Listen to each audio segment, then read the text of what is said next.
Iguana adalah marga kadal yang hidup di daerah tropis Amerika Tengah, Amerika Selatan, dan Kepulauan Karibia. Kadal-kadal ini dideskripsikan pertama kali oleh seorang ahli hewan berkebangsaan Austria, Josephus Nicolaus Laurenti pada tahun 1768. 1. Mereka adalah kadal bertubuh panjang dan berumur panjang. Iguana adalah kadal yang sangat besar yang dapat hidup 20 tahun atau lebih di penangkaran dan dapat tumbuh sepanjang 6 kaki, dari ujung hidung hingga ujung ekor.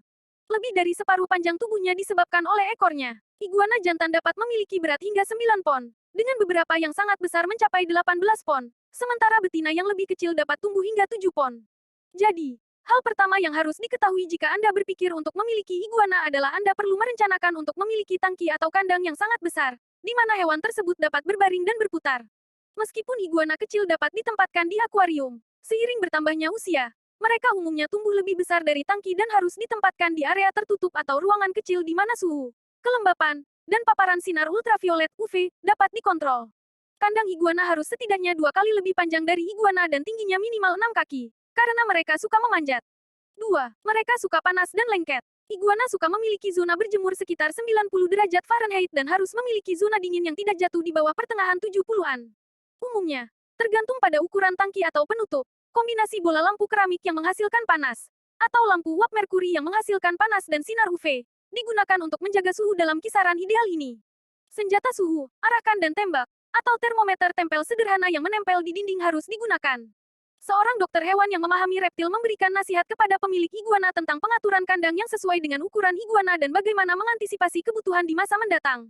Iguana adalah ektoterm, artinya suhu tubuhnya ditentukan oleh suhu lingkungannya. Ketika suhu di sekitarnya turun terlalu rendah, suhu tubuh mereka turun. Sistem kekebalan tubuh mereka tidak berfungsi secara optimal dan metabolisme mereka melambat, membuat mereka lebih rentan terhadap infeksi.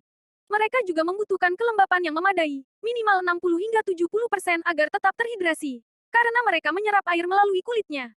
Sementara semua iguana harus disediakan wadah air dangkal untuk minum. Mereka juga harus dibasahi atau direndam dalam panci air dangkal beberapa kali seminggu, terutama di iklim kering, untuk membantu memastikan mereka tidak mengalami dehidrasi. 3. Mereka adalah pemuja matahari. Seperti banyak reptil lainnya, iguana membutuhkan sinar UV untuk membuat vitamin D di kulitnya, yang kemudian memungkinkan mereka menyerap kalsium dari makanannya. Sinar UV tidak dapat disaring oleh kaca, seperti melalui jendela, tetapi harus disinai langsung ke hewan. Lampu UV dalam ruangan harus diganti setiap 6 bulan, karena spektrum UV padam, meskipun cahayanya masih bersinar. Iguana yang ditempatkan di dalam ruangan tanpa sinar UV akan mengembangkan penyakit tulang metabolik di mana mereka mengekstraksi kalsium dari kerangka mereka, menyebabkan tulang lunak yang terlipat dan patah di bawah tekanan. Penyakit tulang metabolik pada akhirnya berakibat fatal tetapi dapat diobati jika didiagnosis lebih awal. Untuk alasan ini, semua iguana harus diperiksa oleh dokter hewan saat pertama kali diperoleh dan setidaknya setiap tahun setelah itu untuk membantu memastikan kesehatannya. Gimana sobat menarik bukan? Ikutin terus fakta-fakta lainnya. Terima kasih telah menonton, jangan lupa subscribe supaya tidak ketinggalan fakta unik dan menarik lainnya.